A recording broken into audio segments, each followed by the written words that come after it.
Hey guys, now cursor design mode is insane. In design mode, you can now point at different sections, select multiple sections at the same time, apply those changes. You can even draw out different changes if you wanted to. And this not only speeds the entire workflow when it comes to like redesigning something inside of cursor, but there are really interesting workflows that you can unlock with this when you combine things like Mobbin MCP or Higsfield for generating images and videos, MagicPath for implementing multiple changes in multiple screens at the same time, and even editing videos with something like Hyperframes. So guys, in today's video, I'm going to be showing you the essentials of cursor design, and I'm also going to be doing a quick little deep dive on some of these workflows. So without further ado, let's go ahead and get started. But guys, before we get started with today's video, I'd love to invite you all to my Discord community, the Creator Network. We get together every single week to talk about different tools and workflows similar to this. So if you guys are interested in joining that, link is down below. Now,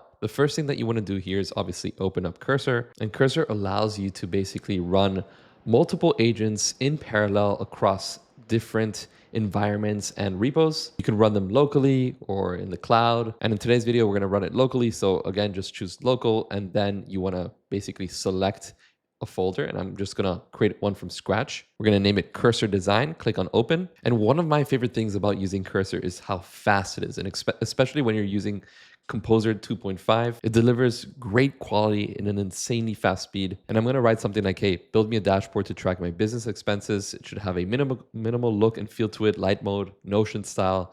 There should be a dashboard where I can see my expenses in a visual format like bar graphs. And I'm just gonna hit submit. And now what we can do is we can hide this on the left. And eventually what I'm going to do as well is I'm just going to click on this at the top, show panel, and we're going to hit this browser tab, leave it open for now. And then we get this localhost link, and we want to copy this. And by the way, it took like a minute to build this. So let's just paste this in here, click on enter, and we get our dashboard, and we can go to expenses. We have our expenses page. And now up here, we have this little pen icon, and it's called design mode. And we can also trigger it by doing the shortcut shift command D. And now, for example, I can select anything. So for example, I can select this, and I can say, make the outline of this black. And now that sends our request directly to the agent. The agent is now planning its next moves. After 5 seconds or so, it starts thinking, then editing. And now we have our black outline. It literally took 5 to 10 seconds to kind of implement. Next thing that we can do here is again, run this cursor design, and we can start dragging and drawing. So over here, I can say something like add a sign out button, click on enter. Again, now it's planning its next moves. A couple of seconds are passing by.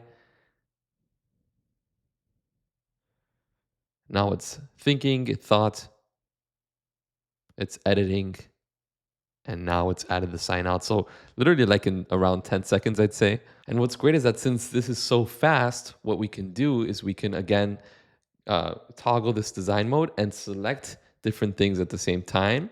And we can say like, hey, let's make these align to the right.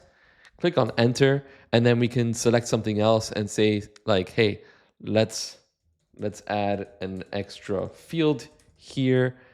Click on enter, and that gets all added to the queue. So down here, as you can see, I can say something like, let's add 2 more options to the side nav.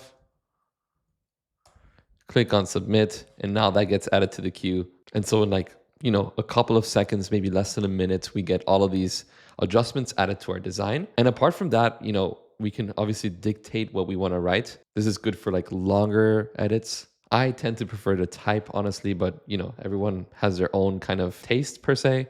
And that's it. That's like pretty much the essentials of Cursor's design mode. But where things get really interesting is when we combine this with other MCPs, other types of plugins. So for example, I can go back to my dashboard, and I can select my 2 charts over here, and I can ask Cursor, we can say something like, hey, let's use Mobbin to search for other more modern looking charts to enhance our design here. We can then submit this. And so Cursor basically gives us like preview images of all of these different examples that Mobbin provides us with. I, for example, really like this midday chart. As I click on it, we get the link to this. I can copy that and add another browser tab and paste in this link, and we get our charts. And then we can circle like an area of this chart like this. And then we can say make our chart on the right, let's say in our dashboard, looks similar to this. And then over here, we can circle this, make our chart on the left in our dashboard look similar to this. And then this is what we get, which is not bad at all. We have our chart on the left, we have our chart on the right. I can again,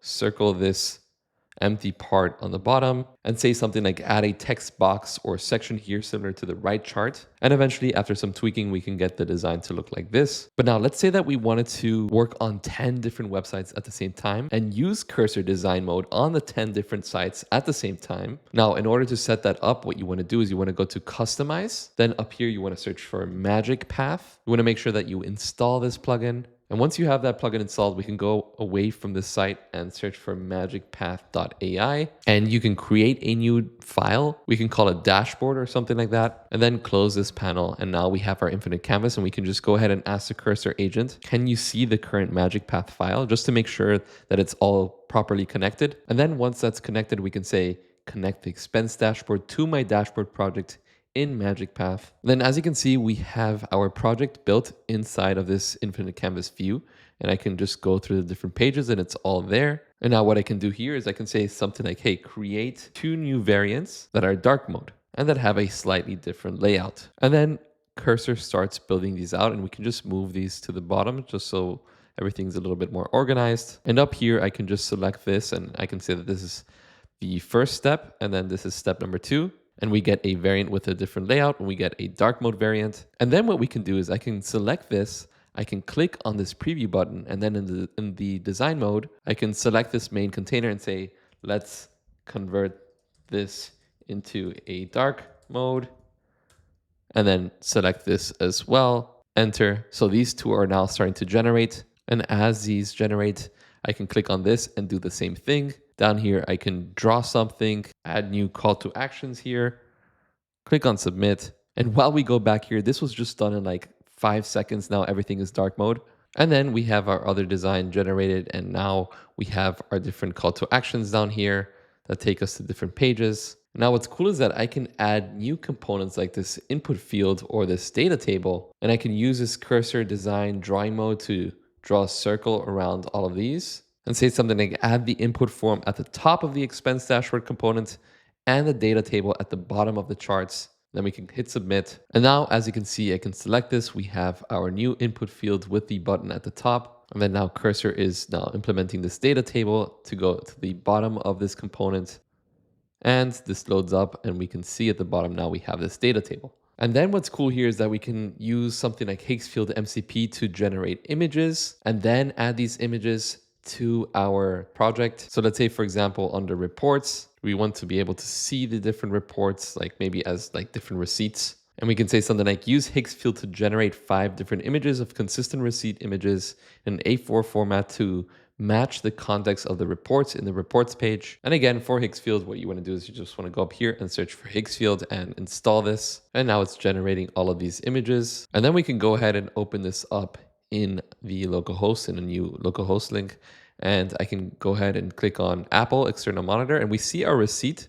We see the image that was generated by Higsfield, but it doesn't seem to like fit in this div. So again, we can just choose this design mode, select this. We can say something like the image seems to overflow this div. The user must be able to see the entire width and height of this image. And now that updates and we see our entire receipt over here. And I can just remove this and I can go to over here and we have our Delta Airlines receipt as well. And this all seems to work. Now imagine taking this a step even further. And instead of using this design tool for just pure UX UI use cases, we can use it to eventually edit videos. So Hyperframes is an amazing tool that it's a skill that you can add to Cursor, Claude Code, Codex. And I have a great video about this in my channel. You guys can check it out. I'll link it down below. But all we have to do is just copy this skill down here. And then we can just say, install this skill and paste it in here. And this skill has been installed. So let's say,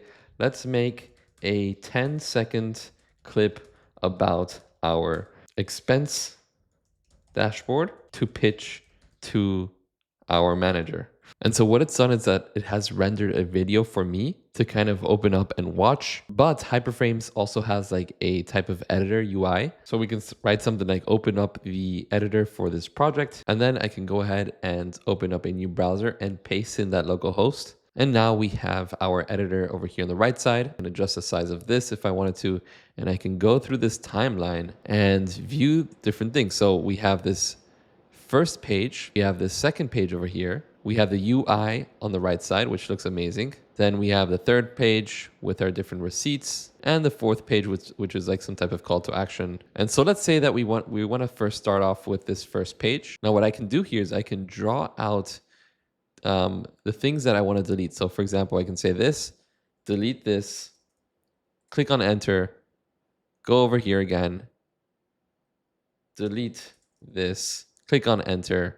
Maybe we want to delete this as well. And then we can even draw this over here and say something like replace this with our logo in the logo subfolder, submit this.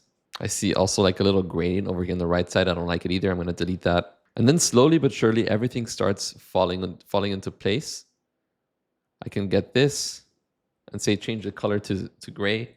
And then eventually, just after a couple of seconds, really, with this super fast model, we can press play. And now we have our new logo in place. And I can even go ahead and delete this line. I don't really like it either. So again, just go ahead and select this and just write delete.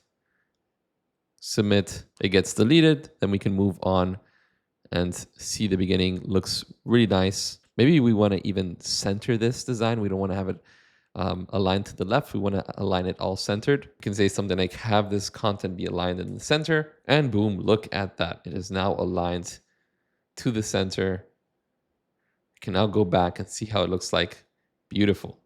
Anyways, you can eventually do this step by step with the different other screens that you get. Basically have this timeline view, and you can go through all of these different scenes and just use that draw tool to kind of annotate the changes that you want and eventually get a finished animation. So anyways, guys, thank you all so much for watching today's video. If you have any comments or questions, please feel free to let me know down in the comments below. And guys, like always, thank you all so much for watching. Hope to see you next time. Goodbye.